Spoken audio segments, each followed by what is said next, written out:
Hola, buen día a todas las personas que nos acompañan el día de hoy aquí en el Colegio de Jalisco.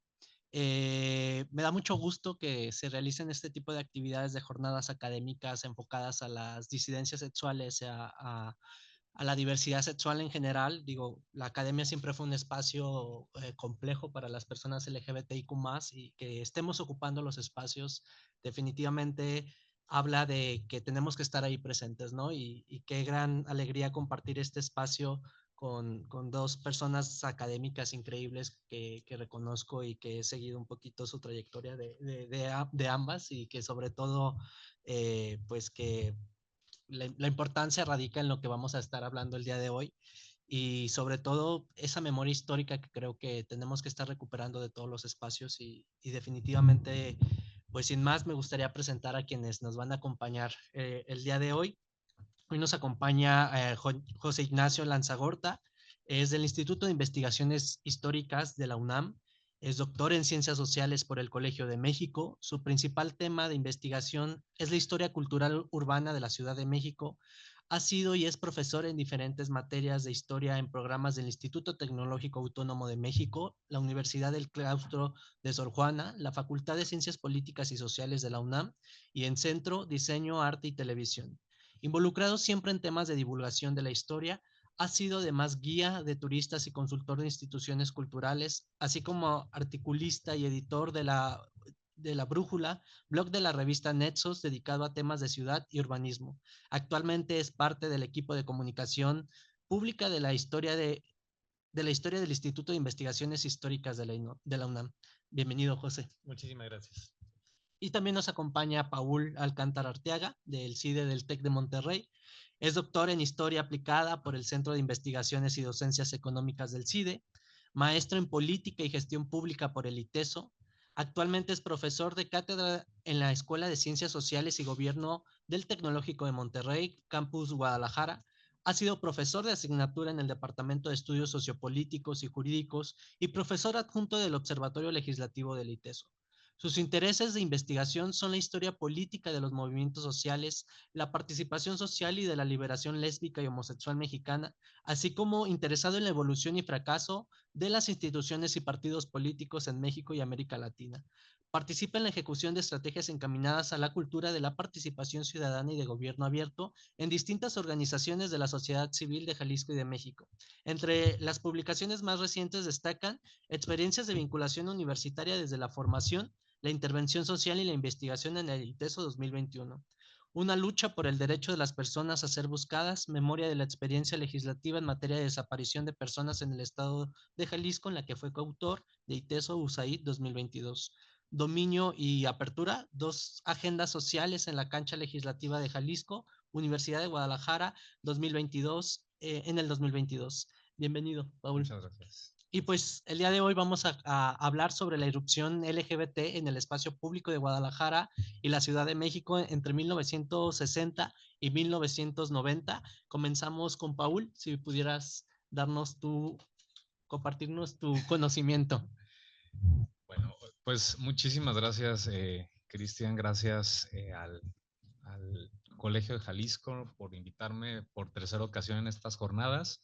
Estoy muy también contento de compartir la mesa con Ignacio, igual, porque también soy un fiel seguidor de su obra. Yo a él lo conocía, pero él no me conocía, entonces es como que aquí tengo a una persona que de verdad me inspira bastante, sobre todo por pues todo lo que has trabajado en los temas donde coincidimos.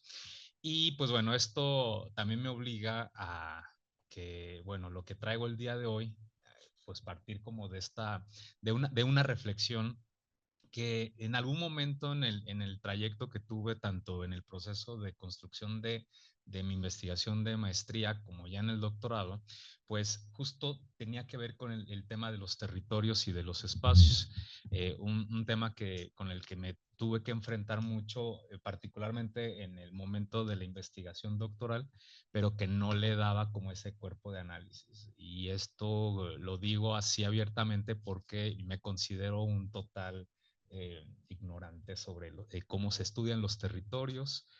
Sin embargo, cuando Ignacio me invitó, Ignacio Torres, uno de los organizadores de las jornadas, me invitó a tener esta charla con José Ignacio, me obligó a retomar no solo el trabajo que había hecho en la maestría, sino lo que también había trabajado en el doctorado, y me llevé muchísimas sorpresas, ¿no? Y es algo que les quisiera compartir porque esto que les voy a mostrar el día de hoy son pistas que me parece que valdrían la pena retomarlas, y lo digo en voz alta porque eso me lo estoy diciendo a mí, pero también creo que es bien importante compartírselas a ustedes, porque creo que es muy importante hablar sobre los territorios, hablar sobre los espacios y cómo estos pues tienen una influencia muy importante en la construcción de las identidades, pero también de las colectividades, de las individualidades incluso, ¿no? De todos estos personajes que a lo largo de la historia pues han tenido una incidencia muy importante en las ciudades, ¿no? Ciudades en general.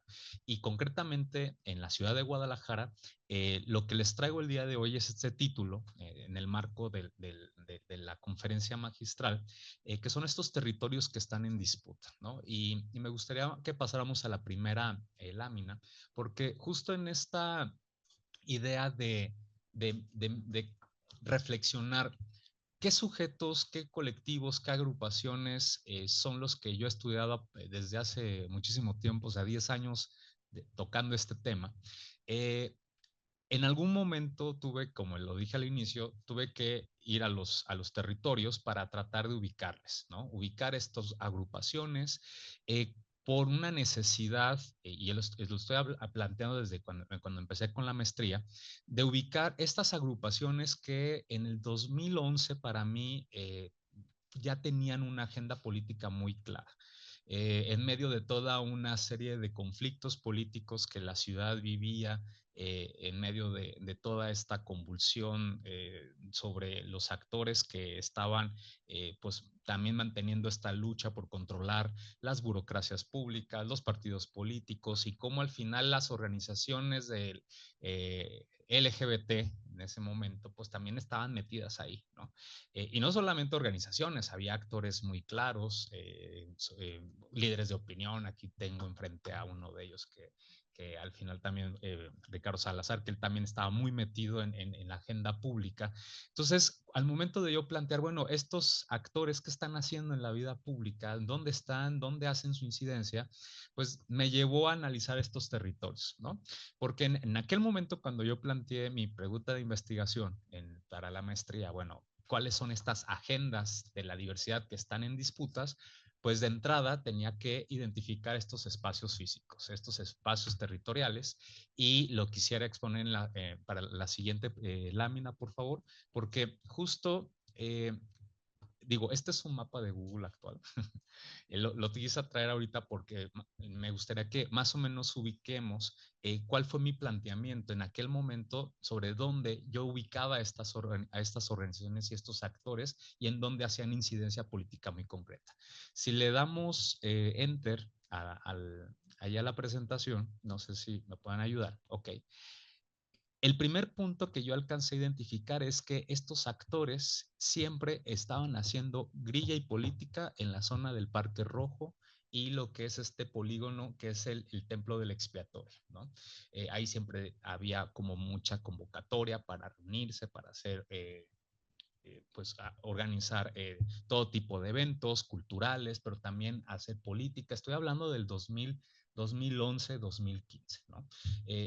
Tengo que hacer un paréntesis porque yo no soy de Guadalajara, yo soy de Michoacán, entonces no conocía mucho sobre la historia de cómo se mueven las organizaciones políticas, lésbicas, gays, etcétera.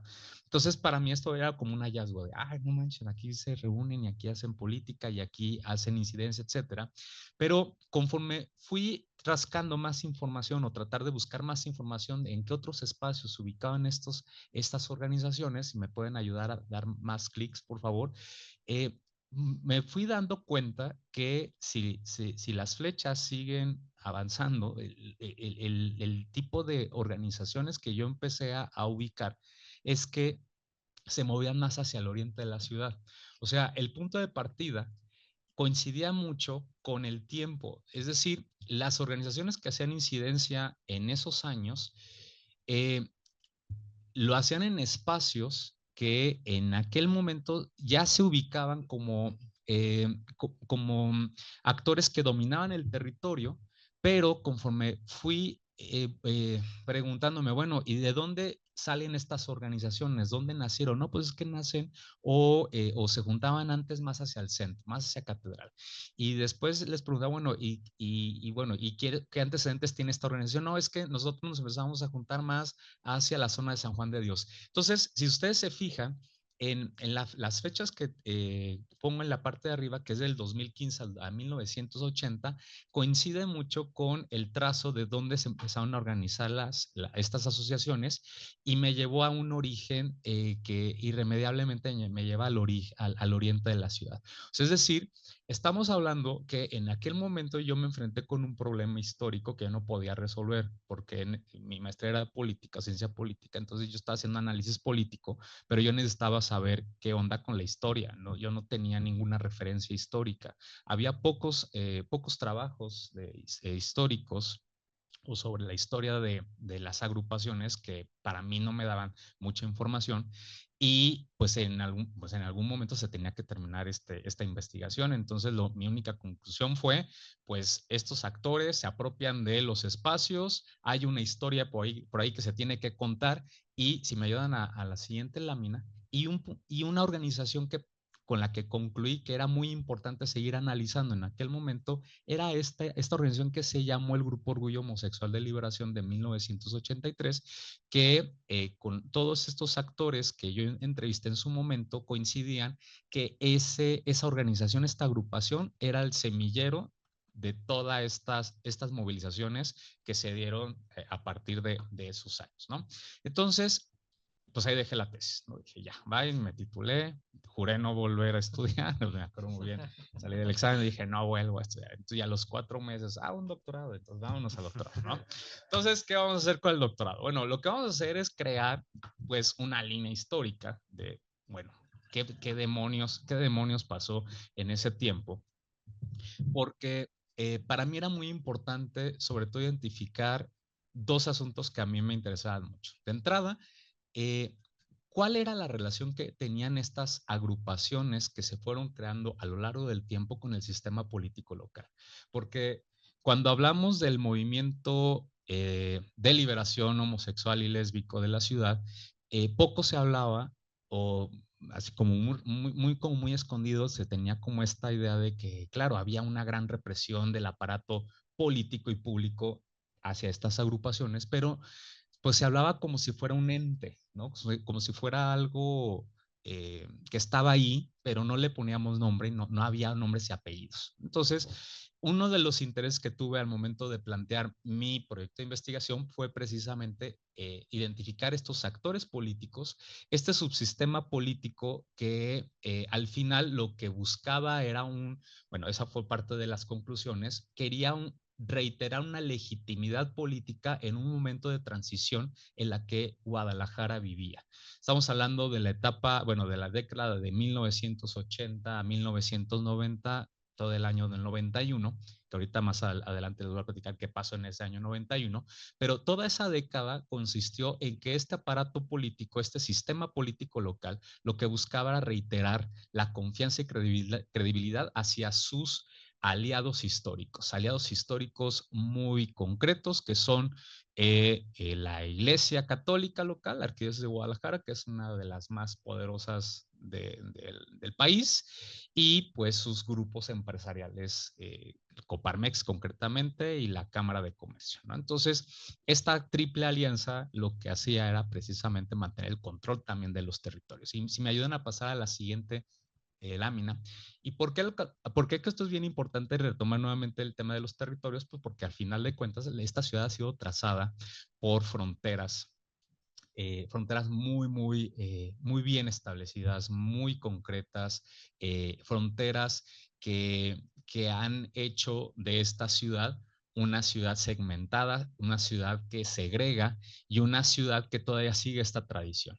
Eh, cuando empecé mi proceso de investigación para ver, bueno, cómo voy a dar cómo voy a fortalecer este argumento al momento de plantearlo al sínodo de ahí del CIDE, pues tuve que ir a otros trabajos que hablaban precisamente de esta ciudad segmentada, ¿no? Hay dos trabajos muy interesantes que me parecen pioneros que hablan sobre la segregación de la ciudad histórica y la ciudad contemporánea, que son las que hacen dos economistas, curiosamente, ¿no? Economistas que hablan sobre cómo la economía segrega a la Guadalajara desde su fundación hasta la actualidad. Uno que es el de Luis Guillermo Wu, que es de aquí de la ciudad, que ahorita está terminando, si no es que ya terminó su doctorado allá en Europa, habla sobre el otro lado del río y hace un planteamiento de cómo esta ciudad pues la divide el río San Juan de Dios, ¿no? Lo que ahora conocemos como la Calzada de Independencia, y retomo este mapa que él mismo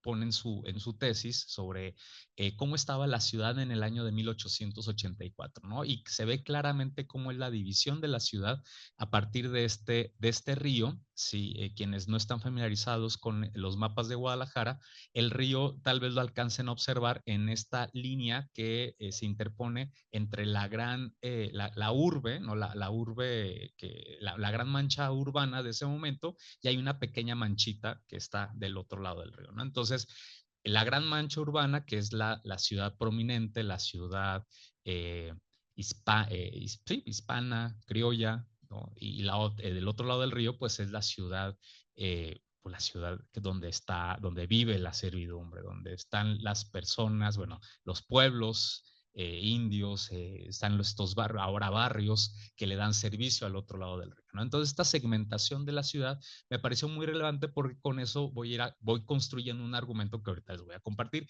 Y otro mapa que me parece muy importante para la siguiente diapositiva, por favor, es de este trabajo que hizo Max Jaramillo, también bueno, de la UDG y del Colegio de México, donde plantea exactamente la misma segregación de la ciudad, pero ya metiendo obviamente toda una herramienta, bueno, de análisis cartográfico donde ubica claramente cómo está de desigual esta ciudad, donde el lado prominente sigue siendo exageradamente prominente y el lado oriente de la ciudad sigue siendo, pues tiene todavía muchas dificultades hacia al acceso de los bienes públicos, ¿no? Entonces, estos dos mapas a mí me ayudan a reflexionar eh, ¿esto qué tiene que ver entonces con la división de la práctica de las sexualidades en la ciudad?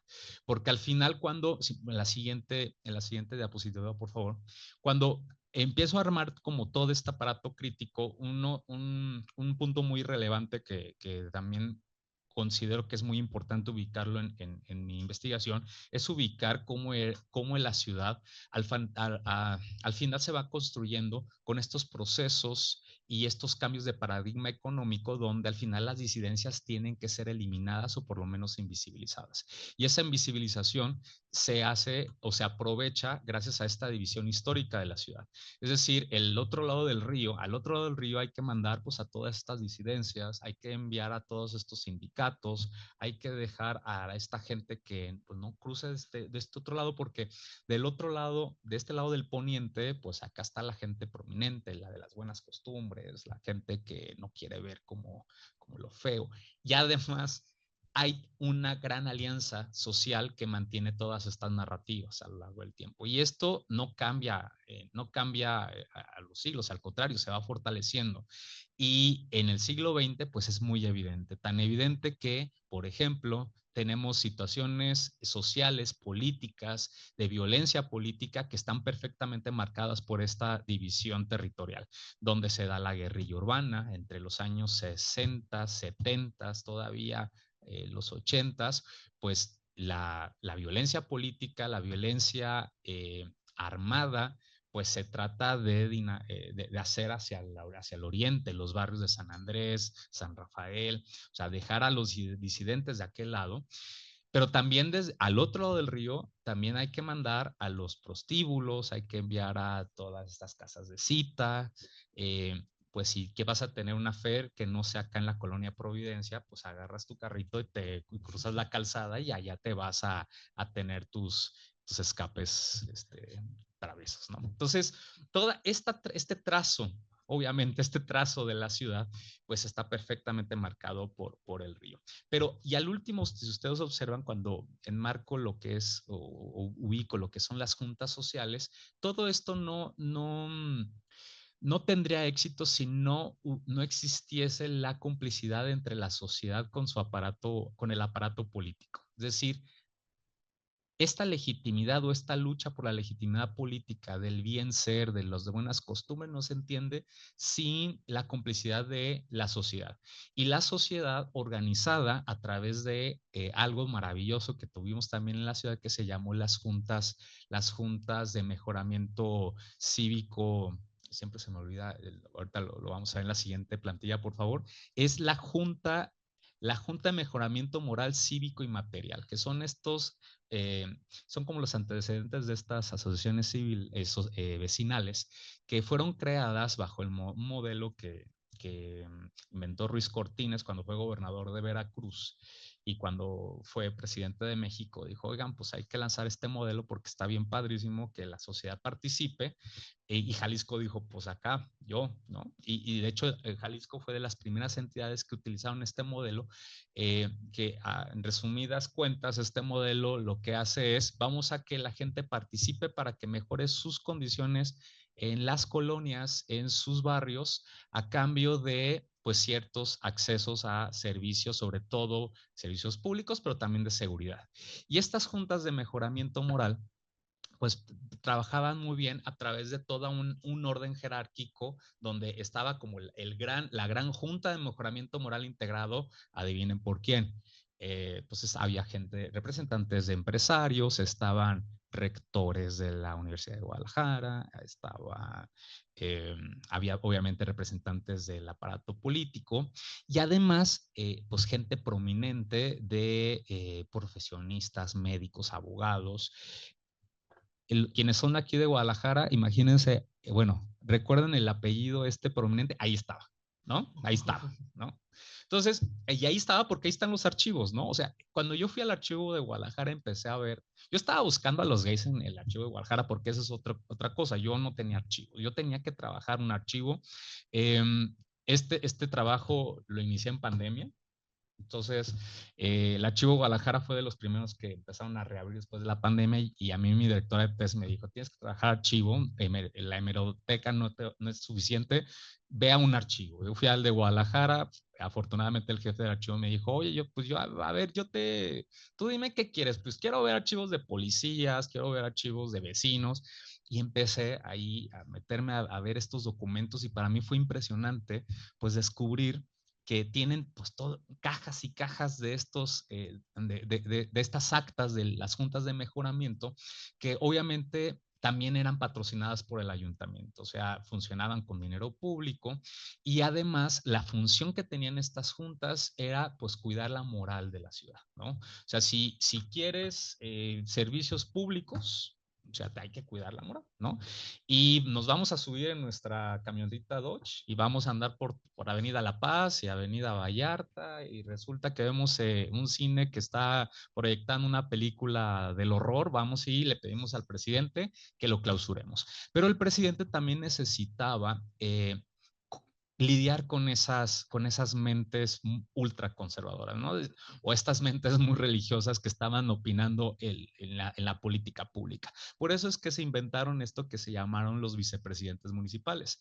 El vicepresidente municipal fue eh, un, eh, una figura política que tenía la función como entre el síndico y el secretario del ayuntamiento, y veía todos estos problemas morales que no podía resolver el presidente municipal, porque el presidente municipal pues tenía que lidiar con el partido, tenía que lidiar con el gobernador, y que tenía que el PRI, y el vicepresidente municipal lo que hacía era pues ver qué es lo que faltaba para tener contentos a las élites, ¿no? Entonces, este vicepresidente municipal, que es una figura que nace a partir de finales de la década, por ahí de inicio del año 20, tuvo una función de contrapesos, ¿no? Donde los empresarios comerciantes iban con el vicepresidente. De hecho, el vicepresidente, si bien era elegido a través del voto popular,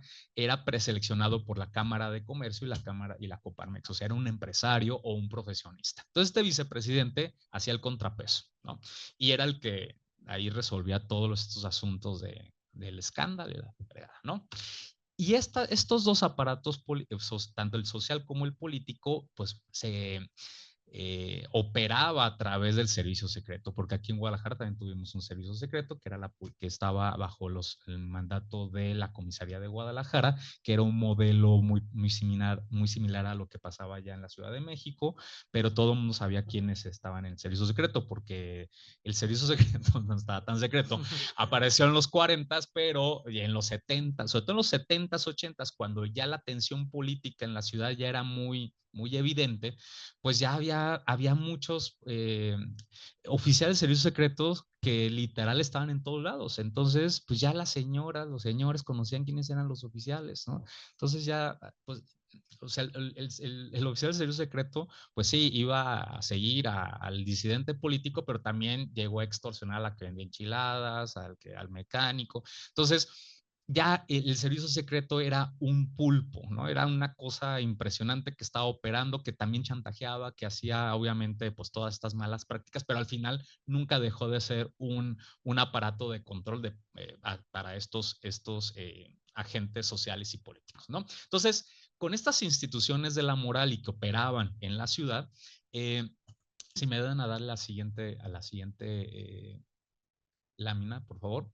Bueno, ahí también aparece un acta de cómo funcionaba. Ahí aparecen actas de censura, ¿no? De que por favor clausuren este cine porque pues están pasando estas películas horribles, bla, bla, bla. Obras de teatro, clausuraban todo, ¿no? Con la ayuda del servicio secreto y de las juntas de mejoramiento. Bueno, imagínense nada más tener estos tres aparatos de control en la ciudad. Y sobre todo, piensen o imaginen cómo estaban los 70s cuando ya estamos ya obviamente estoy dando como estos flashados de reflexión.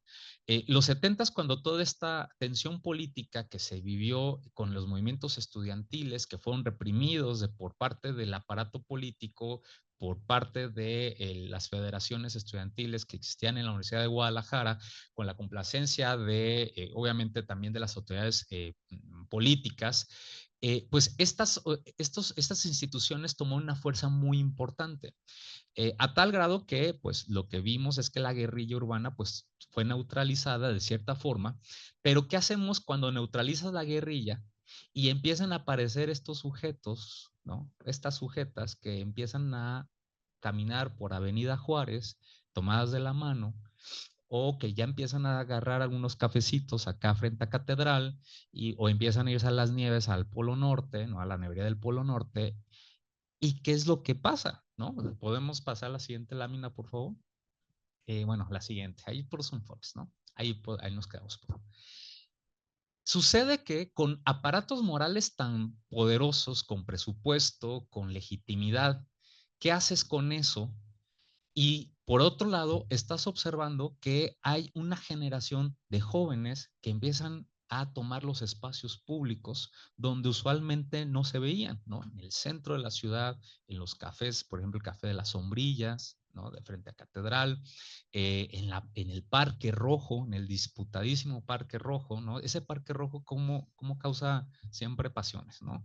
Parque Rojo, ¿no? Avenida Vallarta, y luego empiezan a abrir que cafés, bueno, empiezan a abrir que cantinitas, que un bar por ahí. Pues lo que empieza a suceder es que las mismas familias que tenían bajo control estos aparatos políticos, pues empiezan a actuar. Y lo que empiezan a hacer es presionar a los presidentes municipales, a los vicepresidentes, es decir, oigan, no es posible que tengamos maricones en la plaza pública, no es posible que tengamos a lesbianas que estén en los churros de la bombilla, no es posible que tengamos a vestidas, a locas que están saliendo a las 3 de la mañana y nadie esté haciendo nada. Entonces, la tensión empieza a subir de nivel y ocurre lo que pues quienes hemos estado escuchando estas historias, pues pasa con esta forma de reprimir a estas poblaciones y usar a la policía municipal como una herramienta de poder, ¿no? Y tengo que también hacer un paréntesis, como el servicio secreto ya chantajeaba a todo mundo, hasta los políticos. O sea, estas fichas que ven aquí son del Archivo General de la Nación, que ya están disponibles en digital. Hasta el propio exgobernador de Jalisco fue chantajeado por el servicio secreto y por la Dirección Federal de Seguridad, ¿no? Flavio Romero Velasco, ¿no? Que le decían, o sea, decían, y hay una ficha que decía el exgobernador Flavio Romero Velasco se reúne en la calle de Belén y usa peluca y usa un vestido, o sea, a ese nivel. Claro que fue Flavio Romero de Velasco el que elimina el servicio secreto. Pero ¿qué haces con todos estos exagentes? ¿Dónde fueron a parar? ¿No? ¿Qué haces con todos estos espías? Claro que se fueron reincorporados a la policía municipal y también fueron llevados, bueno, fueron reclutados por la Procuraduría o la Policía Judicial en ese momento, ¿no?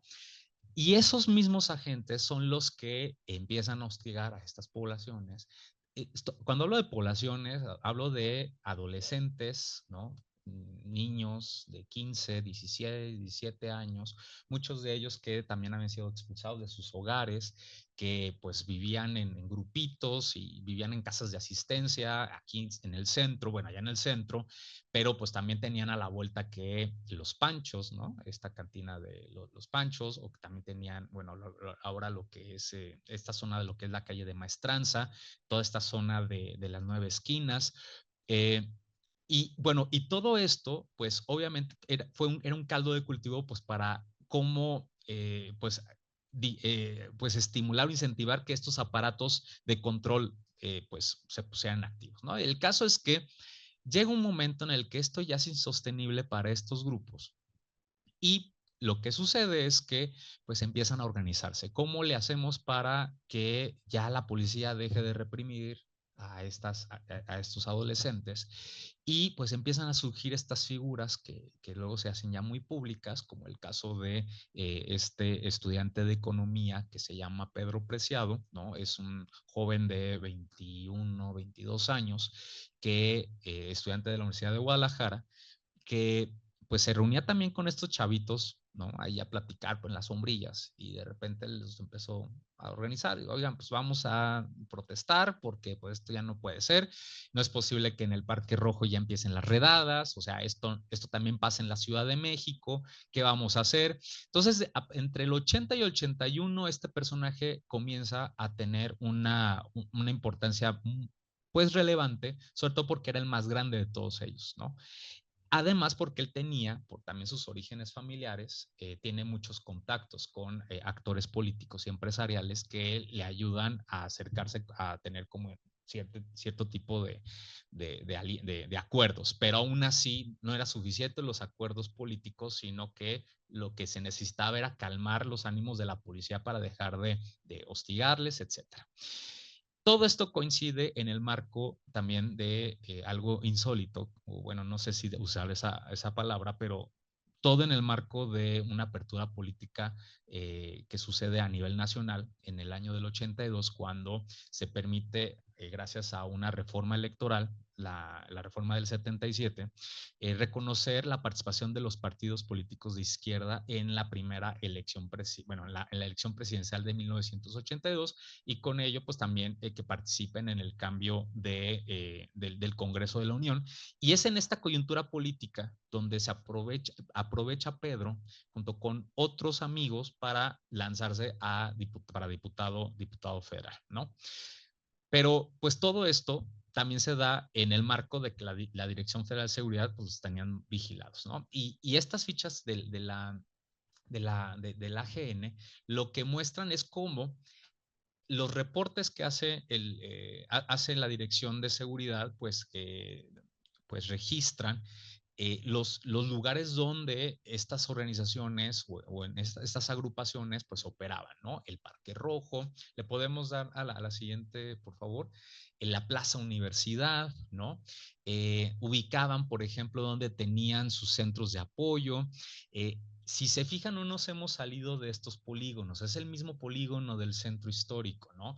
Esta fotografía de este meeting es el primero que organizan en el año del 82 en Plaza Universidad, lo que es, al fondo se ve la Biblioteca Iberoamericana, la Biblioteca Octavio Paz, y bueno, si se fijan, pues ahí está el templete y ahí tienen como todos estos discursos de manifestación en contra de las racias de las redadas, ¿no? Y este primer centro de apoyo a la comunidad gay que también funda Pedro, pues en la calle de Madero 538. Nos estamos hablando que son espacios muy bien ubicados y que el aparato de control, ya no solo local, sino también a nivel federal, pues ya lo tenían perfectamente localizado. ¿Podemos dar a la siguiente, por favor? 82, la comunidad. La comunidad sale en el 82. O sea, esa foto de abajo. Sí, es del 82. Es del 82 y todavía hasta el 86 más o menos tiene vigencia, ¿no? Pero también tenemos a los grupos lésbicos que empiezan a tener también sus propios procesos de organización y comienzan a tener una mayor visibilidad a partir del año 86.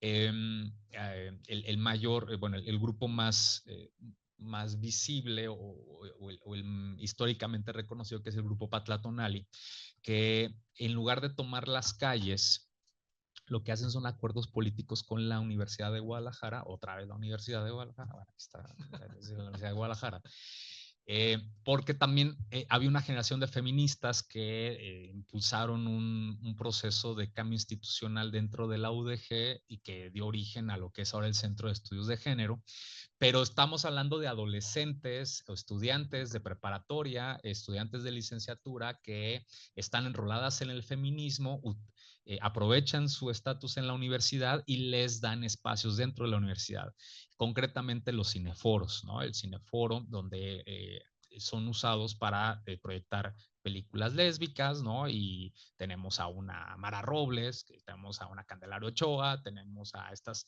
académicas que son las fundadoras del centro, pero tenemos a Guadalupe López, a Marta Nualat, que viene de la Ciudad de México, aquí se enamora de Guadalajara, no sé por qué se enamora de Guadalajara, se queda aquí, tiene su agrupación y es una agrupación que tiene un proceso muy interesante dentro de la institución y son otras formas de organizarse, ¿no? Y aprovechan otro tipo de espacios que no necesariamente son las plazas públicas, pero sí son, por ejemplo, las heladerías, ¿no? Esta nevería del Polo Norte, que tiene más de 100 años, y está en la colonia Ladrón de Guevara, fue un punto de reunión donde también ellas diseñaban estrategias políticas y de incidencias institucionales. Bueno, entonces, ¿qué es lo que estamos viendo?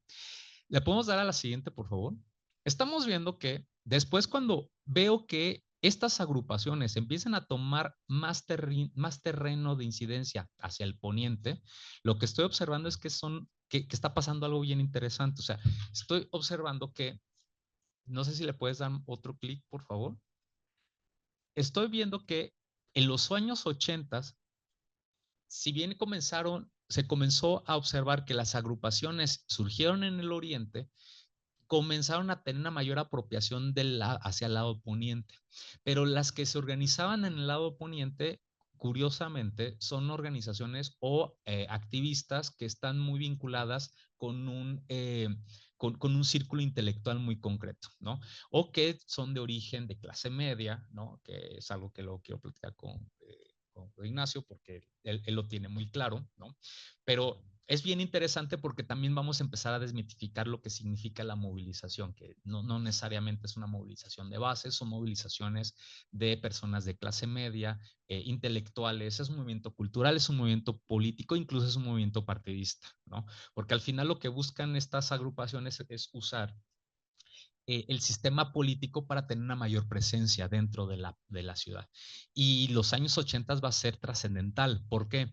Porque estas organizaciones, además de que se topan con las resistencias partidistas y con diferencias ideológicas con otros movimientos sociales, también lo que vamos a observar es que son organizaciones y activistas que al final de cuentas utilizan su capital cultural para tener una mayor legitimidad y por lo tanto crear conexiones, no solamente a nivel nacional, sino a nivel internacional. Podemos dar la siguiente, miren, ahí están apareciendo estas flechitas, ¿no? Del lado poniente, están acercando a Providencia, es terrible para la gente de Providencia, ¿no? Entonces podemos pasar al siguiente, ¿no? Y todo esto lo vemos en los manifiestos de los mismos fanzines y revistas que tienen estas organizaciones, ¿no? Cómo siguen, todos los 80s tiene que ver con una serie de denuncias de la represión política.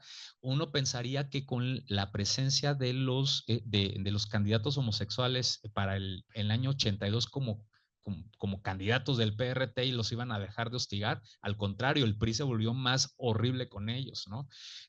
Los siguieron persiguiendo, los hostigaban, y algo que vino a darles en la madre fue la aparición del SIDA en el año 85, de manera un poco tardía, a diferencia de la Ciudad de México, porque acá había había como un pacto de no te vayas a tener sexo que no sea entre nosotros, ¿no? Porque si te vas a Puerto Vallarta, te vas a California, mejor ni te juntes. Claro que todo el mundo se fue a Vallarta, se fue a California, y se empezaron a enfermar a partir del 85, a partir del 86, se empezaron a enfermar, entonces el SIDA vino a pegar el activismo político y social, ¿no? Podemos darle a la siguiente porque ya me quedan como 2 minutos. Bueno, podemos pasar a la siguiente, por favor.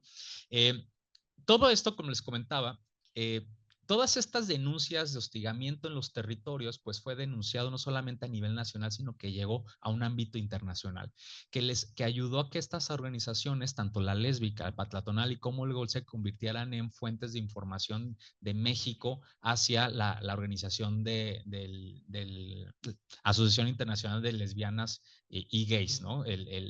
Lo que se llama la ILGA, a tal grado que el ILGA vio en México una oportunidad para tener su congreso en el año 91, ¿no? El grupo Patlatonal, junto con GOL, que fue la única alianza que tuvieron de coyuntura, lograron convencer al comité organizador para traerse este congreso aquí a la ciudad de Guadalajara en el año, empezaron a trabajar en el año 88, en el 89 ganan la candidatura, convencen al comité organizador de traerse todo este congreso a la ciudad. Todo estaba bien planchado, pero se les olvidó que aquí había una ciudad media mocha, ¿verdad? Podemos pasar a la siguiente, por favor. Y una opinión pública y una agenda pública hipermocha, ¿no? Estos son editoriales del periódico El Informador. Claro que si ahorita esto aparece en El Informador, canceladísimos Juan de la Borbolla, por cierto, ex rector de la Universidad Panamericana, y ahí anda el señor viejito y todavía anda, ¿no? Tenía ahí su columna, ¿no? Que estas aberraciones de organizar un congreso internacional de lesbianas y gays, ¿qué es esto? O sea, ¿cómo es posible que ni siquiera la sociedad haga algo? Hay una, bueno, ahorita creo que no aparece ahí, pero bueno, estas editoriales que se inventaba el director del Informador para, pues, reprobar abiertamente que este congreso se llevara a cabo en la ciudad era de verdad sorprendente, ¿no? Incluso esta comparación de poner una analogía como esto de que cómo es posible que existan tantos gays y que no se les haga nada en la ciudad, y al rato no te estés quejando si tu hijo te sale gay, ¿no? Es como cuando vas a los toros y ves que tienes al mejor torero y resulta que mata al toro pero no le dan las orejas, y la afición se enoja porque no le dieron las orejas al torero. Bueno, fue porque tú como afición no pediste las orejas, ¿no? Acaba de ser igual. Si tu hijo te sale gay, y no te quejes porque tú no estás protestando del por qué no eliminan a los gays, ¿no? O sea, este tipo de editoriales, ¿no? O sea, se daban en la ciudad. O sea, una opinión pública muy poderosa, ¿no? Si le pasamos a la siguiente, por favor. Bueno, y ahí están todas estas, ¿no? Ya quiero pasar a la siguiente, por favor. Una opinión pública eh, que, que se fue combinando con una resistencia de élites, evidentemente, ¿no? Y de una movilización de la Arquidiócesis de Guadalajara que logró que definitivamente este congreso se cancelara, bueno, más bien cambió de sede. O sea, tuvo que intervenir Salinas de Gortari. Imagínense Salinas de Gortari en el 91, que ya había prometido que México iba a ser, ¿no? Que que iba a pasar la globalización, y resulta que en Guadalajara, pues quieren bien espantados, ¿no? Que hay familias que están protestando contra las lesbianas para que corrijan su fama, ¿no? Podemos pasar a la siguiente, por favor. Eh, estas bardas intervenidas en barrios de la ciudad, donde decían que el homosexualismo es es el causante del SIDA, pero a su vez que el Patlatonali, los GOL, intervinieran respondiendo vaya, pues esas pintas, ¿no? Estamos hablando de una lucha del territorio, ¿no? Pasamos a la siguiente, ¿no? El homosexuales causan SIDA, ¿no? Señor Dios de los ejércitos, escucha a tu pueblo, libéralo de la sodomía, del lesbianismo, protege la integridad de tus hijos para vivir tu santa ley, ¿no? Esto pasó afuera de catedral, ¿no? Y pasaba fuera de la presidencia municipal, ¿no? Y fuera los gays y hay un puerquito, ¿no? O sea, estamos hablando que en términos históricos fue hace 30 años, pues, ¿no? O sea, no fue ayer, ¿no? Podemos pasar a la siguiente. Y ya nada más digo, para ir concluyendo. A ver, lo que quiero decir con todo esto es que, a diferencia, y eso es lo que ahorita vamos a ver con José Ignacio, a diferencia de la Ciudad de México, aquí las tensiones por los territorios son tensiones muy amplias, están en distintas dimensiones y en realidad lo que se disputa es el control del poniente, ¿no? O sea, es el control de donde se encuentra el centro religioso y político de la ciudad, donde al final de cuentas es este epicentro de cómo se tiene que vivir la vida y cómo se tiene que vivir, cómo se tiene que observar y cómo se tiene que practicar, ¿no? Y todas estas tensiones fue por el poniente, porque eso no se vio en San Juan Bosco, ¿no? Que está del otro lado, ¿no? No se vio en San Andrés, se vivió en la Americana, se vivió o sea, no pasamos la frontera de López Mateos a Providencia porque ya de plano no mencionó. ¿Por qué pongo estas flechas? Porque justo las pintas, estas resistencias contra del Congreso, esa es una hipótesis, digo, eso todavía no lo tengo comprobado porque no me he metido a indagar más. Pero todas estas pintas se dieron en Santa Cecilia, ¿no? Se dieron en Talpita, se vieron en Federalismo. O sea, si bien el miedo era que los gays y las lesbianas se apropiaran del poniente, la movilización social de la iglesia se activó en los barrios de la periferia. Entonces estamos hablando de una estrategia política bien importante de la arquidiócesis que tuvo una influencia muy relevante en la política moral de la ciudad, ¿no? Que esa es otra reflexión que creo que bien vale la pena encauzarla, porque también dentro de la iglesia hubo muchas disputas. Y hubo muchas disputas que luego aparecieron los jesuitas. Hay unos jesuitas que sí estuvieron del lado, algunos, no todos, del lado del gol, ¿no? Que daban los santos óleos a las personas que estaban falleciendo por el VIH. ¿El expiatorio desde entonces, los jesuitas o no? ¿Perdón? Los jesuitas tienen el expiatorio, ¿no? No. Los jesuitas ahorita no tienen ninguna iglesia parroquial, según yo recuerdo. Pero tienen centros comunitarios, ¿no? En la periferia, tienen centros culturales. Por ejemplo, lo que sí tienen los jesuitas es una intervención social muy importante en el Cerro del Cuatro. Y hay un ala de jesuitas que sí trabajan pues dinámicas sociales muy importantes que los vinculan con barrios y con grupos muy, muy concretos. Y esos mismos jesuitas en algún momento se involucran al momento en que van falleciendo muchos jóvenes entre el 86 y los 90 por el VIH-Sida, ¿no? Uno en concreto, ya con esto finalizo, que es Jorge Manzano. Jorge Manzano, jesuita, él fue historiador, filósofo y además formador de una generación de jesuitas que están en todo el país. Pero si tú le preguntas a los jesuitas quién fue Jorge Manzano fue el gran maestro, pero nunca te hablan los jesuitas de Jorge Manzano, el que daba los santos óleos, el que llevaba las pláticas de infectólogos del IMSS a los centros comunitarios. Entonces, luego les voy a preguntar ahí en el ITESO a ver si me quieren pasar los archivos de Jorge Manzano. Y bueno, hasta aquí nada más, si se fijan, nada más son como flashazos, porque esta no es mi investigación, pero quería compartirlo a José Ignacio y aquí con ustedes para para escuchar sus comentarios y hacer como estas reflexiones. Muchas gracias. Muchas gracias, doctor Paul. Qué interesante lo que nos comentas y nos abordas sobre el habitar la ciudad y esa memoria histórica que guardamos aquí en Guadalajara. Y vamos a dar otra visión distinta al centro para ver si aquí el doctor, el doctor José Ignacio nos puede completar e ilustrar un poco más.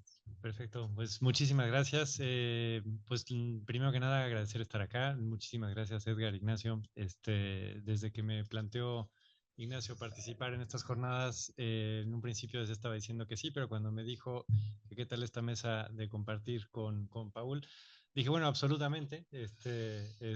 Estaba muy intrigado por conocer esta investigación que presentas y es fantástica. De hecho, tengo miles de preguntas, ya estuve ahí anotando. Creo que la trayectoria que estás tú encontrando en Guadalajara da para profundizar muchísimo sobre cómo es la dinámica urbana los movimientos LGBT. Yo me creía el Juan Camaney por encontrar que en la Ciudad de México había algo, digo, todos los investigadores nos pasa eso, en encontrar algo único, ¿no? Pero es que creo que en Guadalajara también estás encontrando algo único. Y a la hora de encontrar los puntos de confluencia entre lo que pasó en la zona rosa de la Ciudad de México y con lo que describes ahorita para Guadalajara, creo que hay que pensar mucho sobre clase, organización, segregación, etcétera. Y sobre todo lo que yo pensaba cuando hice esta investigación, que era proponer un modelo alternativo o una historia alternativa, más que un modelo, una historia alternativa, a la típica trayectoria del barrio gay estadounidense, europeo, etcétera. En América Latina nos estaba ocurriendo otra cosa. Y las respuestas que yo encontraba para ciudades como Río de Janeiro, mismo Buenos Aires, aunque Buenos Aires, mi teoría es que no existe el barrio gay en Buenos Aires, no, nunca hubo tal cosa, aunque ellos dicen que sí. Era una cosa distinta a lo que incluso estás presentando ahora de Guadalajara. Me quedo con 1000 preguntas, sí te las voy a hacer. Me llama la atención esta alianza entre el PRT y el movimiento lésbico Sí. gay de Guadalajara. Mucho, o sea, no Sí. me lo imaginaba. De hecho, me estaba preguntando si la alianza vendría desde un poco más atrás y desde la Liga 23 de septiembre.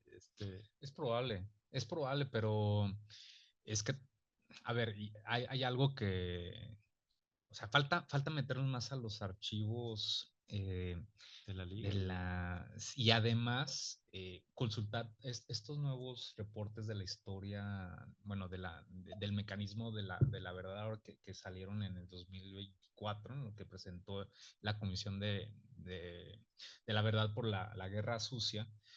Se encontraron muchísimos testimonios sobre la relación que existen de los movimientos, bueno, el Partido Comunista de Jalisco, el PRT local, con estas agrupaciones feministas y dos que tres personajes gays y de lesbianas que ahí estaban, ¿no?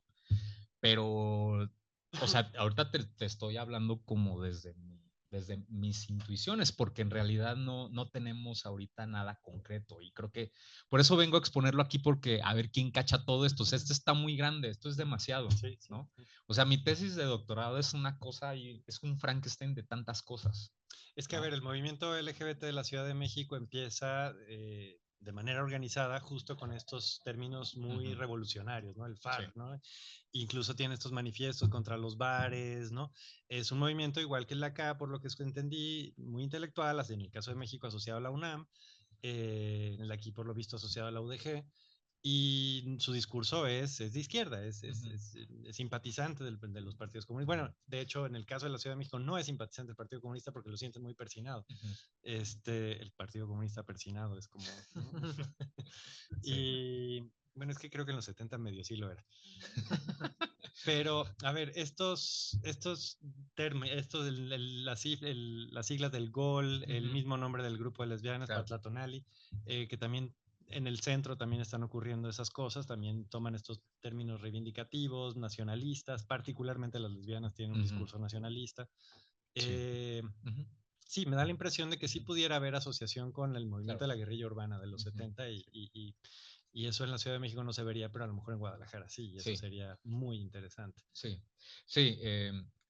Hace un año vino Martín González, Martín H. González. Y él, antes de entrar al Colegio de la Frontera Norte, estuvo trabajando con Gobernación justo para recopilar testimonios de la Guerra Sucia. Vino a Guadalajara, al barrio de San Andrés, y se topó con dos comentarios, ni siquiera fueron testimonios, fueron dos comentarios donde vinculaban, no recuerdo muy bien cómo fue la escena, pero recordó que en estos comentarios con los guerrilleros de Jalisco, bueno, de Guadalajara, de, de la Federación de Estudiantes Revolucionarios, había un vínculo entre un guerrillero con una chica trans, ¿no?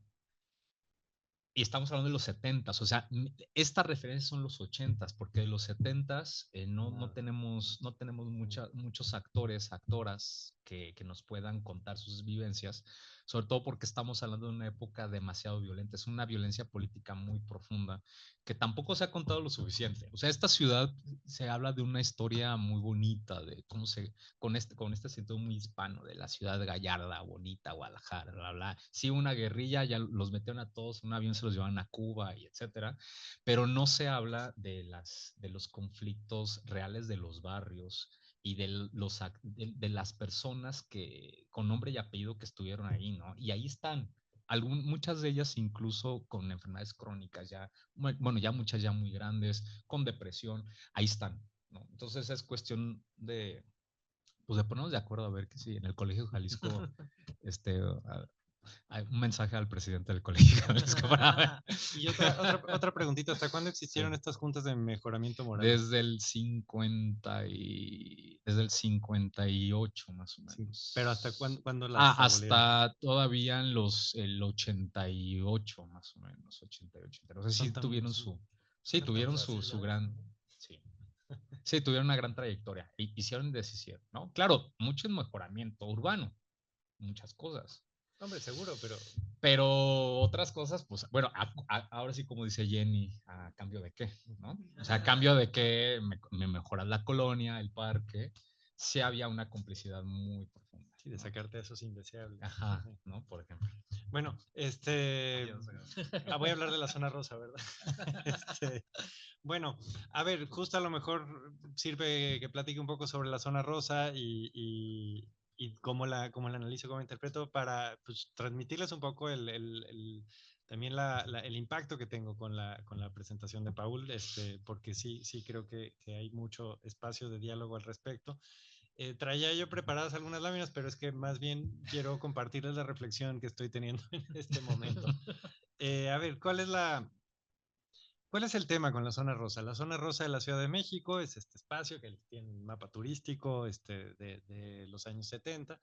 Es este espacio de la Ciudad de México, un pedacito de la colonia Juárez, colonia céntrica, ¿no? Pegada al Paseo de la Reforma. Ese es su principal como atributo urbano que la hace, pues, no sé, noble, turística, en fin, glamurosa y elegante. La zona rosa surge como un espacio de recreación, entretenimiento, bares. Sí, ustedes me imagino que conocen la zona rosa, han estado ahí probablemente la mayoría y si no, tienen la referencia muy clara. Ese espacio como de recreación y entretenimiento surge más o menos en la década de los años 40. En la década de los años 40 ya teníamos algunas galerías de arte, sobre todo, y eso le abrió la puerta a algunas boutiques, y eso le fue abriendo la puerta a restaurantes. Para 53 ya tenemos restaurantes que se van volviendo icónicos en la Ciudad de México. Y hay una como autoconciencia en la década de los 50, finales de los 50, de que pues está bien padre la zona rosa. Bueno, todavía no le ponen la zona rosa, ¿no? Le dicen, está bien padre esta zona, ¿no? Y hay un grupo muy particular de gente, de intelectuales, y eso es algo muy interesante también con lo que estabas mencionando hace ratito, para aquí en los años 80, en la zona rosa en los años 60, que además pues son estos nombres muy importantes, muy pesados. Carlos Fuentes, quizás el más importante de todos ellos, Carlos Monsiváis, también muy importante, pero hay muchos más. La actriz Julisa, por ejemplo, también estaba dentro de ese grupo. Otro escritor argentino acá en México, Luis Guillermo Piazza, Alfonso Arau, cineasta, Julián Bert, Vicente Leñero, en fin, son un grupo de intelectuales, periodistas, artistas, que se están reuniendo en la zona rosa en la década de los 60, y básicamente se dicen, bueno, ¿qué somos, no? ¿Qué es esto? ¿Qué es este espacio que estamos haciendo aquí? Y José Luis Cuevas me estaba faltando dentro del grupo, y muy importante en particular. Él dice que le puso la zona rosa a la zona rosa. Pues probablemente sí, pero José Luis Cuevas era una persona muy particular. Eh, el qué somos que hace este grupo sobre la zona rosa es muy interesante porque traen un discurso generacional, es un discurso de ruptura contra muchas cosas. Entre ellas están rompiendo contra el discurso nacionalista del Estado mexicano postrevolucionario, el que viene desde Álvaro Obregón con los murales de Diego Rivera, etcétera. Y precisamente José Luis Cuevas, artista plástico, por si no lo conocen, eh, trae un discurso muy abiertamente contra el muralismo nacionalista de los años 20, 30, 40, ¿no? Y dice que ya se requiere otra cultura mexicana, que ya se requiere salir de este tradicionalismo inventado por la Revolución Mexicana, y que México necesita insertarse a la cultura internacional que se está dando en los años 60. Los años 60, esta oleada internacionalista es de todo el planeta, ¿no? Todos están volteando a ver entre todos en el contexto de la Guerra Fría, y todos traen este entusiasmo de varias cosas pues, que no vale la pena entrar en muchos detalles, pero hay que considerar en estos años 60 los baby boomers, ¿no? Una generación que a nivel, en varios países, México incluido, una generación, un bono, digamos, demográfico que creció su infancia fue en finales de los 40, principios de los 50, en un contexto de prosperidad o de crecimiento económico bastante notable, el último que ha visto el planeta desde entonces, y yo creo que no sé si va a volver a ver otro. Y bueno, esta generación, pues sí, ya se les agotó el discurso nacionalista revolucionario, están volteando a ver a este resto del mundo y se quieren presentar como cosmopolitas. Ahora, cuando decimos cosmopolitas, eh, pues digo, siempre es este rollo de son ciudadanos del mundo. En realidad están volteando a ver Europa y Estados Unidos, nada más, ¿no? A ver qué hacen los gringos y qué hacen los europeos, y lo que ellos parezca que está chido, pues lo van a copiar. Y es interesante la talla de estos señores que se están reuniendo en la zona rosa a reflexionar esto, porque son gente profundamente autocrítica, gente muy inteligente, ¿no? Y muy observadora, muy aguda, ¿no? Piensen en la pluma de Carlos Monsiváis, ¿no? También hay que pensar en Carlos Fuentes observando su propio entorno. Es extraordinario lo que él ve y describe de México en los años 60. Y dicen, nos gusta mucho ese cosmopolitismo del que mira a París, a San Francisco, a Nueva York, etcétera, pero al final tenemos un aire medio parroquiano, sí, chafa, digamos, ¿no? Había una como, mientras México esté imitando las formas de lo que está ocurriendo en Estados Unidos y en Europa, vamos a hacer eso, una imitación, nada más, ¿no? Entonces es un dilema bien complicado porque es ese aspiracionismo con el que se mira hacia lo gringo, hacia lo europeo, y con ganas de generar algo propio mexicano, pero también un desprecio a eso propio mexicano. Y esa como, sí, como que esa actitud como, ay, amarga con la que se están mirando la propia cultura mexicana de los 60, se la quieren imprimir a la zona rosa. Y se la imprimen incluso en el nombre que le ponen al barrio. Dicen, esta es una zona rosa. Y por rosa escogieron el rosa, nada que ver con el movimiento LGBT. Le escogieron porque les parecía un color representativo de la medianía. Era como, no es rojo ni es blanco, ¿no? Podía haber sido cualquier otro tono intermedio, pero bueno, tenía mucho que ver con que una zona roja es una zona pues de prostitución, de venta de drogas, etcétera. Y la zona rosa podía pasar eso, pero también la zona rosa al mismo tiempo era una zona de restaurantes fresones de familia que iban los domingos a comer, todos bien portados, ¿no? Y había cafecitos franceses y así. Y decían, no, pues es una zona blanca, ¿no? No está tan roja. Entonces decían, pues ni roja ni blanca, ¿no? De ahí pasaron cosas como que Vicente Leñero tiene un artículo importante en el que describe la zona rosa como un perfume fino en un envase barato, o al revés, un envase caro y el perfume barato. No me acuerdo cuál es el caro y cuál es el barato, pero era un perfume, eso sí. Y quiero decirles con esto que esa sensación de en esta zona rosa estamos los que somos modernos, los que somos cosmopolitas, los que miramos allá, pero que también sabemos que estamos aquí quedándonos a media, estamos haciendo estas cosas chafas, son los que están pensando al mismo tiempo en un discurso de liberación sexual para México. Esa es la parte fundamental. Y se lo quieren imprimir a este espacio, a estas manzanas de acá. Había un periódico, por ejemplo, que imprimieron que se llamaba La Zona Rosa y es un periódico, pues, bueno, una gacetita, ¿no? Que solamente circulaba en los restaurantitos de la Zona Rosa, en la que escribían todos ellos. Si uno quiere leer cosas de Monsiváis ahí perdidas en ese periódico, ahí están, ¿no? Y son interesantes. Es un Monsiváis que se siente más libre porque está escribiendo en un periódico donde sabe que no lo va a leer más que sus amigos. Y y en ese periódico, por ejemplo, se están obsesionados con ser parte de la onda de los 60, a nivel global. Y entonces tienen estos tests para ver qué tan, usando los términos del periódico, qué tan in o out estabas, ¿no? Okay. Entonces decían que si te gustaba, que si apoyabas la guerra de Vietnam, estabas super out, ¿no? Cancelado. Y cancelado. Y había estas cosas muy interesantes. Los hombres deben ir con el pelo largo, sí o no. Y si decías sí, estabas in, ¿no? Y cosas muy, a mí me daba mucha ternura porque de repente hay unas cosas muy transgresoras y otras que de repente dices, por Dios, pero bueno, así eran los años 60. Como, ¿estás de acuerdo que las mujeres tengan sexo antes del matrimonio? ¿No? Y decías, sí, decías, bueno, en fin. Y una de las preguntas que eso a mí me sorprendía era, ¿estás de acuerdo con la homosexualidad? Así lo decía, con la homosexualidad. Y si decías que estabas en contra de la homosexualidad, estabas out. Y decía yo, bueno, que es curioso porque el único homosexual de todo ese grupo era Carlos Monsiváis y ni siquiera era muy asumido, ¿no? Entonces vemos que hay un discurso de esta élite intelectual como diciendo, el espíritu del estar aquí en ese espacio es esto, estas son las reglas, ¿no? Si quieres estar in, tienes que estar de acuerdo con todas estas cosas.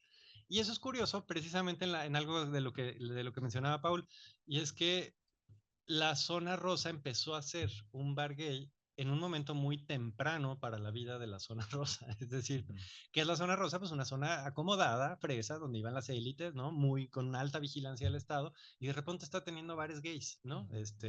Uno de ellos particularmente se llamaba El Safari, ahí estaba, abrió sus puertas desde 68, tiene una novela muy importante de Gonzalo Martré. Es interesante que incluso se le escribió una novela, ¿no? Y Gonzalo Martré era parte de este grupo. Hay un discurso ahorita en la Ciudad de México ahorita vamos a ese tema, espero que me dé tiempo, discurso empresarial en el que el 9 es el bar fundador mítico, mágico, musical, y donde solamente donde había todo, la escena Vogue, la escena, en fin. Ese es un discurso muy de ahorita, ya había cosas antes, y ahorita hablamos de dónde viene este entusiasmo por el 9.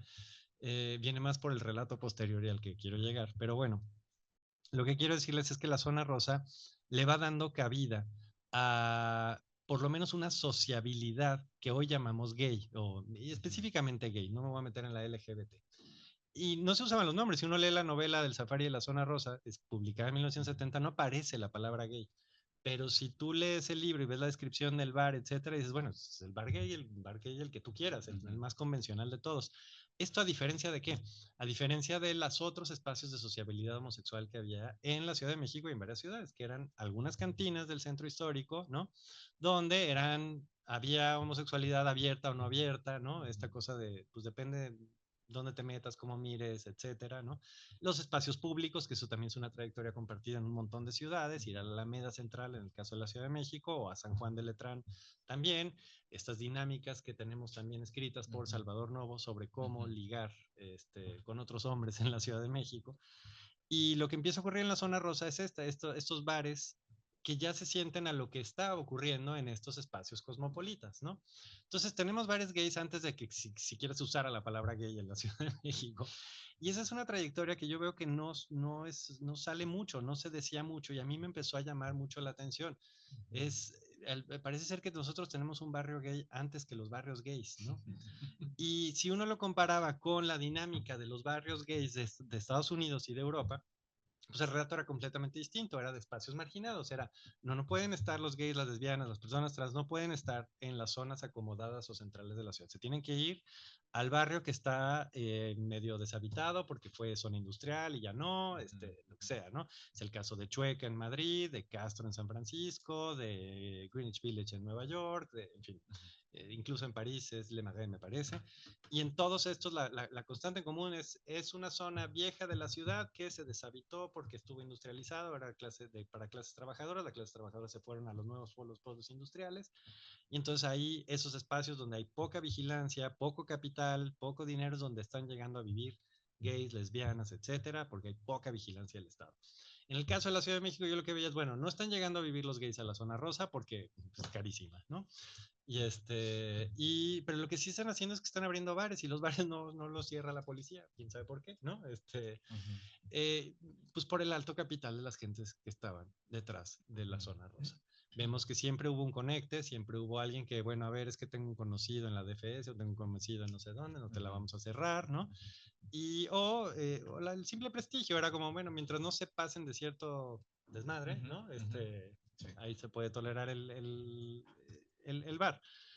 Me llama mucho la atención porque yo digo, a eso lo llevo en el argumento de esta investigación, a que se generó una forma de ser gay de la Ciudad de México. Es decir, que hay una construcción en la que se alimentan juntamente el territorio o el imaginario, que es la palabra que utilizo, el concepto que utilizo en esta investigación. Hay un imaginario de la zona rosa. Y cuando tú interactúas con ese imaginario como persona, es decir, cuando vas al espacio que tiene una imaginación, y una imaginación quiere decir una serie de conceptos, emociones, significados, representaciones, etcétera, te comportas de cierta manera, ¿no? O sea, piénselo en cualquier cosa. Si ustedes se están metiendo a... ¿Cuál es el barrio aquí que es como el típicamente peligroso? Sé que San Juan de Dios está en mi cabeza, pero ya no, ¿verdad? La Jalisco. De los centrales, de los Oblatos. Sí, si vas a Oblatos, acá ya tienes en tu cabeza de este es peligroso, cuídate, etcétera. Bueno, eso es un imaginario, ¿no? Puede o no ser peligroso Oblatos, pero tú ya tienes en tu cabeza que lo es, ¿no? Claro. En México siempre pienso en Tepito, como el ejemplo. La zona rosa igual, nada más que de otra manera. Si estoy en la zona rosa me comporto de esta manera, no es como que te vayas a cambiar el look, ¿no? Pero bueno, algunas personas sí. Pero ya tienes una serie de ideas asociadas a lo que puede ocurrir ahí. Y yo lo que digo es que este grupo de intelectuales, Monsiváis, Puentes, etcétera, al crear este imaginario, y cuando digo que lo crean, es que tienen los capitales para hacerlo, tienen el capital cultural para hacerlo, tienen dónde escribir, qué películas hacer. Hay una película de 1971 que se llama Jóvenes en la Zona Rosa, donde te dicen básicamente cómo se vive en la zona rosa. Es pésima la película, búsquenla si la quieren en YouTube. Monsiváis estuvo en un grupito que se llamaba Los Tepetlates, que también hicieron una canción de la zona rosa, entonces te están diciendo todas las reglas de ese espacio, ¿no? Y yo lo que digo, eso si quieres, eso creo que sí lo tengo por ahí en alguna de las láminas. Otra. Mira, pues ahí hay cosas así para que tengan fondo. Ahí tienen el safari, la película, el periódico, por cierto, ese que dice ahí, pero hay hippies mexicanos. Y la escena que les pongo abajo de dos mujeres en una fuente es de la película de Jóvenes en la Zona Rosa. Lo pongo porque ese edificio ya no existe, lo perdimos en el terremoto del 85. Y el mural ese que ven ahí con letras es de Matías Geritz. Bueno, en fin. Dice pocos cocodrilos locos, eso es lo que dice el mural. Lo repite 30 veces. Yo digo que estas ideas, estas imágenes que hicieron estos intelectuales imprimen por lo menos 4 como afectos a la zona rosa.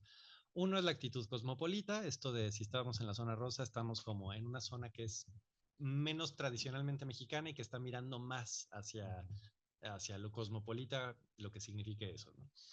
La otra es una sensación de transgresión. Si estás en la zona rosa, estás transgrediendo algo, ¿no? Es una zona donde se permiten ciertas transgresiones. Probablemente sexuales, cuando pensamos en transgresiones, la primera que se te viene a la cabeza. No sé, José Luis Cras que estaba en su cabecita transgrediendo los valores del muralismo mexicano y ya con eso estaba él satisfecho. Hay una sensación, un espíritu de decadencia, y eso en toda la investigación que hice, que incluyó entrevistas, archivo, etnografía, etcétera. Todo el tiempo hay una actitud, le preguntas al chilango que le pregunte sobre la zona rosa, que te va a decir que es medio chafa. Te va a decir, la zona rosa ya no es lo que era. Además, esa es una cosa que encontré que es intergeneracional. Le preguntabas a los viejitos de la zona rosa y te decían, bueno, es que yo cuando fui ya no es lo que era, no es lo que había sido antes, ¿no? Y el mismo Carlos Fuentes, en la región más transparente, habla de la zona rosa no le dice zona rosa porque todavía no nace el título, pero está hablando de ese entorno. Y dice, ya no es la zona porfiriana elegante que fue antes, ¿no? Y que me llama mucha atención porque nunca lo fue. Es decir, en el porfiriato nunca construyeron en ese pedazo de estas mansiones, era un poquito más al lado. Entonces, lo que me llama la atención es que ese pasado idílico que imaginan cualquier visitante de la zona rosa nunca existió. Y en la generación a la que le preguntes, los que están imaginando el porfiriato, no fue así como tú decías en el porfiriato, pero bueno, va. Los que están imaginando la zona rosa de los 60, toda transgresora, etcétera, es más o menos, ¿no? Y con los gays es igual, porque ya la explosión de bares gays empieza en los años 90, y ahorita quiero llegar rapidísimo a eso, y les preguntas a los gays de mi edad para arriba, de los bares de la zona rosa, te van a decir, no, pues es que ya no es como cuando yo iba, y sí, en efecto, ya no es como cuando yo iba. Pero pero bueno, estoy replicando el imaginario. A ver, ya, simplemente para hacer una muy rápida historia de la zona rosa. Ya digo que nace con este imaginario, nace con estos bares que tienen esa actitud. Bueno, y les decía de los 4 efectos, es cosmopolitismo, transgresión, decadencia, y me está faltando uno. Ponle por ahí. Otro. Ahí está la mafia, por cierto, ahí están Monsiváis, Carlos Fuentes, Fernando Benítez es el señor del bigote y José Luis Cuevas. Nostalgia, la nostalgia, ya está. Ese era el que me estaba faltando. Pero bueno, en el movimiento LGBT, mencionaba ahorita brevemente conversando con Paul, el movimiento político de derechos de la Ciudad de México nace despreciando la zona rosa, precisamente porque la ve muy fifí. Dice, este es un espacio perfumado, etcétera. Surge el Bar 9, el Bar 9 es importante. El Bar 9, pese a que su propietario insiste que era muy underground, era súper fresa, cobraban cover, había lista de invitados, nadie podía entrar, ¿no? Pero bueno. Y era parte de lo que el FAR, por ejemplo, despreciaba. Era como el Che Bar 9 es de puro bien avenido, ¿no? Sí. No es donde uno puede realmente ir. Y ese prestigio estaba teniendo la zona rosa. Ahora, hay un cambio y ese es quizás el relato dominante, que es el que yo veía, que estaba contando todo el mundo y el que decía, ese relato está bien, pero está incompleto. Es en el que la Ciudad de México tiene esta devastación en el 85 con el terremoto. Son varias devastaciones juntas, ¿no? También la epidemia de VIH-Sida, hay una devastación al movimiento, está la crisis cíclica y horrible de los años 80, ¿no? Entonces todo está mal, todo está triste y Luis González de Alba, pues no sé cómo caracterizarlo, que por cierto es de aquí, de Guadalajara, polímata podemos decirle, aunque a lo mejor lo estoy enalteciendo mucho, no sé. Luis González de Alba abre un bar en la zona rosa en 1985 que se llama El Taller y él dice en sus propios relatos, pero lo digo en honor a ser transparente, en aras de ser transparente con ustedes, él dice que fue porque lo encontró barato y que vio que era un sótano y que lo vio en decadencia y que como la zona se había devastado por el terremoto, pues dijo, este lugar está perfecto, tiene toda la decadencia y sordidez que quiero para mi bar gay, ¿no? Y abre así el taller y el taller duró, bueno, hasta la fecha podemos decir que ahí sigue, nada más que ya no es de él, bueno, ya no vive. Y me llama mucho la atención porque el bar del taller, Luis González de Alba no reconoce que lo abrió porque la zona rosa era un espacio gay, pero es que a mí me suena como que todo me cuadra. Es como lo abriste ahí, ok, sí estaba barato y había la oportunidad, pero también porque era la zona rosa. Acababa de surgir también la novela del vampiro de la colonia Roma, no sé si conocen esa novela, de Luis Zapata, publicada en 79, que precisamente habla de la vida gay en las calles de la Ciudad de México y habla de varios puntos donde había liga y etcétera, y termina la novela Zapata diciendo spoiler, ¿no? Digo, no es un spoiler importante. Acaba diciendo de, bueno, allá en la zona rosa hay como mucha onda de todo esto, me voy a ir a explorarlo, y dice, y además allá están diciendo gay o gay, ¿no? Y esa palabra como que no me cuadra, pero bueno, vamos a ver, ¿no? Y a mí me llama mucho la atención que Luis Zapata en El vampiro de la colonia Roma está mostrando que la zona rosa ahí había tenido ese espíritu gay desde siempre, ¿no? Y que ahora tiene esa palabra, etcétera. Y Luis González de Alba con el Bar del Taller la retoma ese espíritu gay, además con el espíritu gay de los 80, ¿no? Que en el caso de los hombres es hipermasculinizado, ¿no? Con la estética de Tomo Finland, ¿no? El mismo Bar del Taller, esta idea de lo sórdido es parte de lo que está buscando, ¿no? Y a partir de ahí, de esa apertura de ese bar, entonces sí ya vemos eh, una dinámica o una trayectoria del bar gay que se parece más a la típicamente contada por el barrio latinoamericano, la del barrio gay, perdón, que está impulsado por la empresarialidad, por los bares gays. Los bares gays, que es donde la gente puede ir a tomar, etcétera, y que sí, en efecto, la zona rosa es el barrio de bares de la Ciudad de México, de bares gays hasta la fecha, ¿no? En alguna de las presentaciones de la mañana justo decían que eran horrendos los bares de la zona rosa, y tengo además un argumento de por qué. En el momento en el que la empresarialidad de estos barrios gays surge en la década de los 90, surge con una agenda muy específica, que es la agenda de derechos de matrimonio particularmente, con derecho a adopción, ¿no? Y esa era la agenda LGBT de los 90 y 2000. Sí. Y la zona rosa se concentró en eso, y todos los bares estaban en eso, y todos los prides de la Ciudad de México eran los carritos de los bares, ¿no? Hablando del matrimonio, etcétera. Una vez que dio el matrimonio, se acabó, se despolitizó el movimiento, es como, pues, y la zona rosa se quedó ahí, ahí siguen los bares, es como, pues ya triunfaron, amigas, ¿no? Ya se pueden casar, ya, cásense, váyanse a casar. Y claro, todo el resto de la agenda se fue, pues, a otros espacios, en el caso de la Ciudad de México, pues, al centro histórico, que no es que esto naciera, más bien se retomó, ¿no?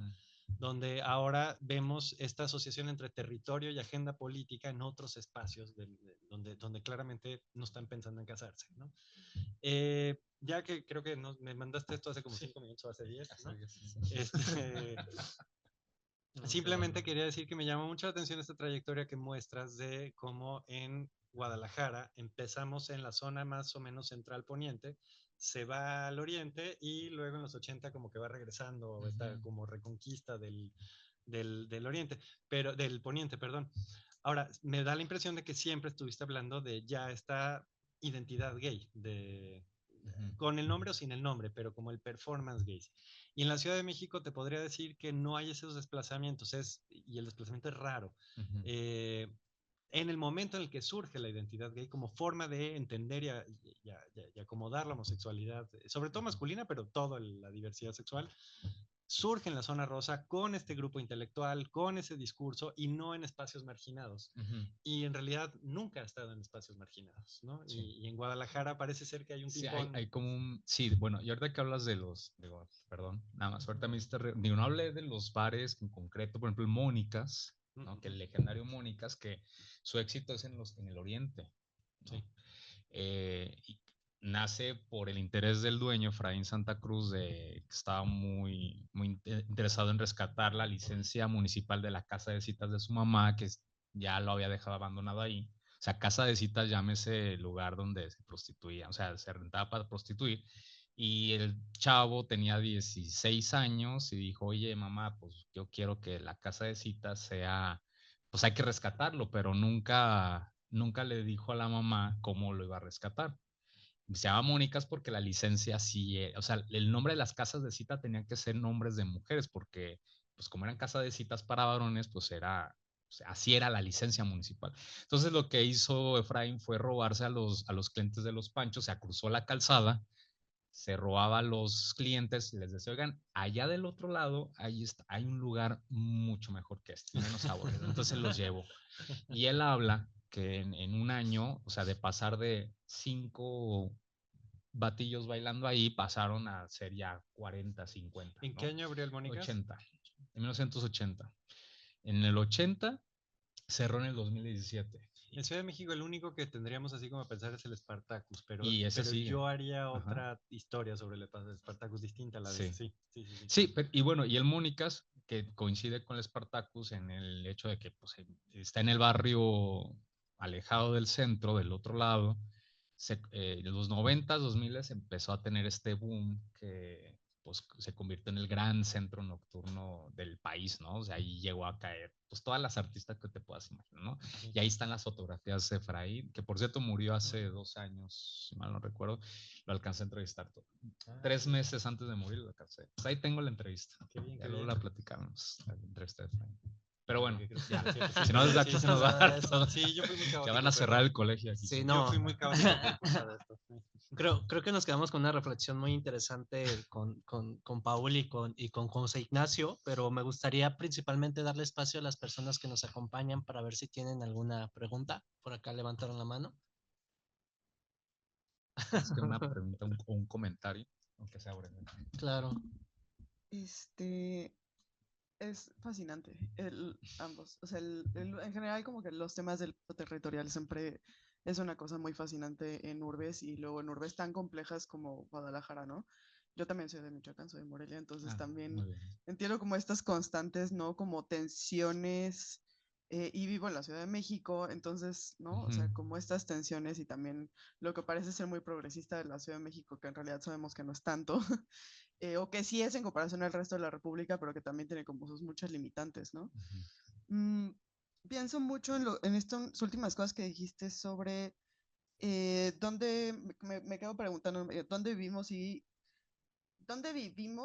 vivíamos, ¿no? O sea, las disidencias sexuales versus dónde nos movemos y dónde interactuamos, ¿no? O sea, como bien dices, la zona rosa, a diferencia de Castro, pues sí, o sea, no vivimos en Castro, ¿no? O sea, no es un barrio que surge porque nos vamos allá a vivir un montón de jotas y lenchas, sino que empezamos a ir a estos espacios para convivir. Entonces me hace pensar en un montón de cosas, o sea, desde lo que entendemos en México como núcleo familiar y por qué en México no hay una desintegración a la manera en la que ocurre, por ejemplo, en países occidentales y sobre todo en Estados Unidos, en donde al parecer como que muy fácilmente niegan a su familia, contrario a lo que nos quieren hacer creer con sus películas. Todos sabemos que, ¿no? O sea, es una de las razones principales por las cuales surgen comunidades LGBT en Estados Unidos, ¿no? Porque los sacan de sus casas y generan sus propias familias y se van a vivir a las calles y luego, ¿no? O sea, toda esta dinámica. Y como en México, pues no, parece no ocurrir esta lógica. Claro que existe, ¿no? O sea, no estoy diciendo que a nadie nos corra en nuestras casas por ser gays, pero hay más matices, pues. Y entonces siento que también esto genera también de por qué vamos allá a convivir, pero tenemos otros espacios. Y que me quedo pensando, por ejemplo, entonces si tendrá que ver también con los espacios laborales, ¿no? O sea, los espacios laborales, en donde laboramos y por lo tanto en dónde vamos a recrear y luego cómo nos regresamos a nuestras casas. Sí. Pienso en uno de los testimonios, en uno de los escritos de Monsiváis que chequé justamente para mi tesis, en donde habla de los primeros como lugares, bares gays, de los cuales él medio encontró un registro y eran estos como burdeles en Xochimilco, ¿no? O sea, que en realidad eran más, o sea, yo me los imagino más como un tugurio de carretera, en donde se terminan ocurriendo ciertas lógicas gays, que en realidad obviamente una zona rosa, ¿no? Y también pienso en cómo el surgimiento de la zona rosa, y te lo platicaba hace ratito, como el surgimiento, y siento que más que el surgimiento de la zona rosa, es justo, me hizo mucho clic con estos 4 que mencionas, ¿no? Así como de la nostalgia, el bla, bla, bla, y es que la zona rosa ya no es lo que era antes, pero la zona rosa nunca fue la zona rosa, de nadie, y cómo este ideal de la zona rosa genera también otros espacios adentro de la Ciudad de México, ¿no? O sea, el surgimiento del Marrakech, de lo que después fue la Puri, ¿no? De estos espacios en el centro histórico, en específico en la calle de Cuba, que surge como en una medio respuesta a la zona rosa, pero siento que más que a la zona rosa en sí es a la idea de la zona rosa, ¿no? O sea, como a como es que parece que allá son así como muy fufurufos, entonces aquí hacemos esta otra cosa, porque sí somos barrio, pero pues también replica un montón de esas mismas lógicas, ¿no? Entonces pienso como en esto, y justamente pensaba también en lo que decías de cómo no hay como una ida hacia Oriente, ¿no? O sea, en la Ciudad de México no tenemos una zona, o sea, deberíamos, pero pues, está En las Calco. identidades trans sí hay Sí, un desplazamiento hacia el oriente en la Ciudad de México, y también eso me quedé pensando después de escuchar a Paul. sí. Que cuando no encuentras asidero en la agenda de clases medias, intelectuales y burgueses, te vas a las zonas populares. Sí. Ajá. Pero, por ejemplo, ahí sí siento que tiene que ver como vivencia, pero no puedo pensar en no sé, en un 9 trans que exista en Iztacalco, ¿no? Sí, no. Ajá. O sea, sí, o sea, te entiendo, o sea, como que esas... Pero no está tan en Oriente. ¿Eh? Que Casa Rochelle, aunque no está tan en Oriente en realidad. Sí, sí, sí. Sí, o sea, como que pensé mucho en esta como ir y venir. Y por último, en increíble tu trabajo de archivo. ¿Qué onda? O sea, metodológicamente, es que la metodología de la investigación es muy interesante. Metodológicamente hablando, es de un rigor impresionante. No siendo de Guadalajara, o sea, la manera en la que llegaste a esas juntas vecinales y esos archivos y aprender además a leer esos archivos, me hizo ya para entregar, perdón, es que en serio yo estoy así ñoñanding, estoy living este momento. Me quedé pensando mucho en que siento que pasó como que se unieron los dos tipos de represión más como notorias de esa década en todo el país aquí. O sea, pienso en las represiones como policíacas que existían en la Ciudad de México, ¿no? O sea, como las redadas, ¿no? Las redadas a los hoyos funkis, las extorsiones policíacas, el servicio secreto que existía en la Ciudad de México, que tenía otro nombre, no me acuerdo de cuál, pero tenía un nombre ahí raro. ¿La Dirección Federal de Policía? ¿No dices la Dirección de Policía de Tránsito? La de No Durazo. sé cómo tenían un Sí, la de nombre tránsito. raro. Sí, la de tránsito. Ajá. Sí. Y como eso, junto con el mochismo vecinal de Provincia Centro, ¿no? O sea, o sea, lo pienso muy parecido a Morelia. O sea, es como si hubieran, o sea, o sea, pienso en las señoras con las que crecí en Morelia, que estaban así como las habladurías de, no, ya hay que cerrar el triangulito, ¿por qué no cierran el triangulito? No sé si alguna vez te enteraste de la existencia del triangulito en Morelia. Pero lo he escuchado. Era así como la habladuría, pero con un poder de facto apoyado por una mano dura del Estado, Sí, ¿no? claro. Entonces es como, o sea, el lograr hacer, a lo que voy es, muchas felicidades porque lograr hacer ese tejido fino está muy cabrón. Gracias. Y gracias, y ya dejo que alguien más hable, perdón, porque podría estar para siempre. Gracias. Más bien creo que ya el tiempo se nos terminó, no sé si... Una adicional. Porque ya nos van a apagar las luces. ¿Alguien más tiene alguna pregunta? Ricardo.